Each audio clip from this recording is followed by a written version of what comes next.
आज आपल्याला सोयाबीन कोबी कबाब बनवायचे, तर त्यासाठी काय काय साहित्य लागतं ते तुम्हाला मी सांगते। सोयाबीन भिजवून घेतलेले आहे, त्यातलं पाणी काढून टाकलंय। मिरची हिरवी, कांदा, लसूण थोड्या प्रमाणात, शिमला मिरची, कोबी थोडासा घेतलाय बारीक करून एकदम, आणि टोमॅटो घेतलाय। तांदळाचं पीठ आहे, मीठ घ्यायचं, लाल तिखट आहे। तर आता पहिल्यांदा आपण सोयाबीन मिक्सरमध्ये बारीक करून घेणार आहोत। सोयाबीन बारीक करून घेतलंय मिक्सरमध्ये। आता ते एका भांड्यात मी काढून घेते। त्याच्यात आता आपल्याला लसूण टाकायचे, हिरवी मिरची, कांदा टाकायचा आहे बारीक चिरलेला,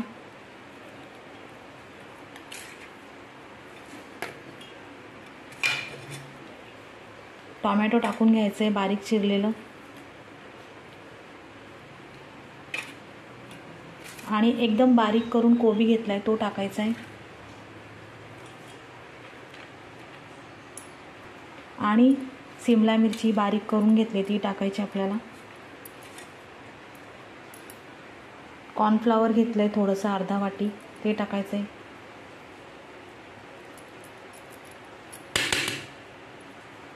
तांदळाचं पीठ टाकायचं आहे, 2-3 चमचे।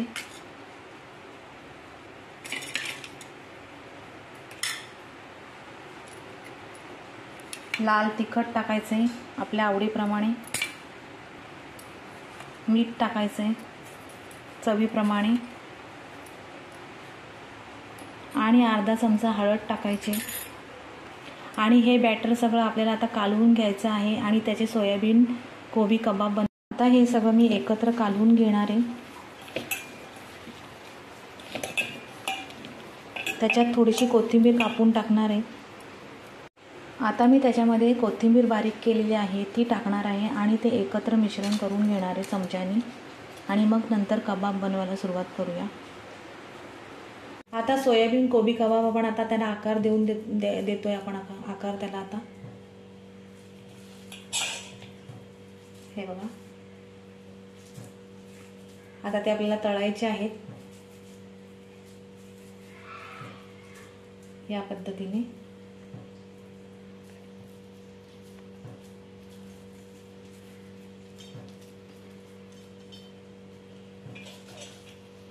तेल तापत ठेवलंय, या आकार देते मी ह्याला।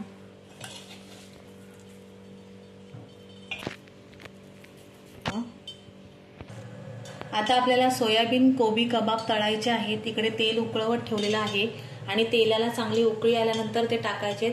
आणि मुख्य म्हणजे त्या सोयाबीन कबाबला आपण रवा लावायचा आहे, असा रवा घोळवून घ्यायचा, आणि मग नंतर ते तेलामध्ये सोडायचे आपल्याला। आता आपण त्याला रवा लावून घेतोय। रवा लावल्यामुळे त्याला छानपैकी असा कुरकुरीतपणा येतो।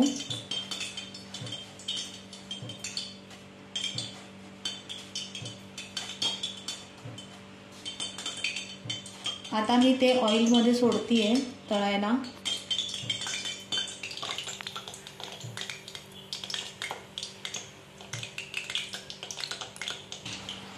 हे बघा, रवा लावून घ्यायचा त्याला, छानपैकी कुरकुरीत होतं ते, आणि मग नंतर उकळत्या चांगल्या तेलामध्ये तळायचे ते, आतमध्ये चांगले शेकायला पाहिजेत ते। 2 किंवा 3 टाकून घ्यायचे त्याच्यामध्ये।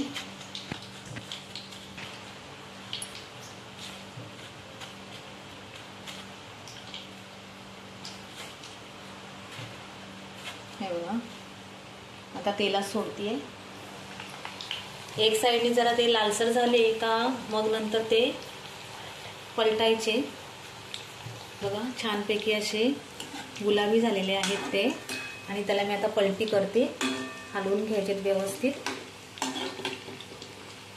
रवा लावला तरी चालतो, किंवा मग आपलं ब्रेडचं जे आपलं हे असतं ते ब्रेडचा तो लावला तरी चालतो।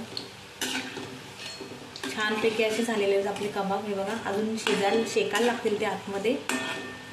गुलाबी झाल्यानंतर असे काढायचे। आपले सोयाबीन कोबी कबाब रेडी आहेत. तर आपल्या या रेसिपीला लाईक करा, शेअर करा, कमेंट करा आणि तुम्ही पण ही रेसिपी करून बघा. सोयाबीन कोबी कबाब.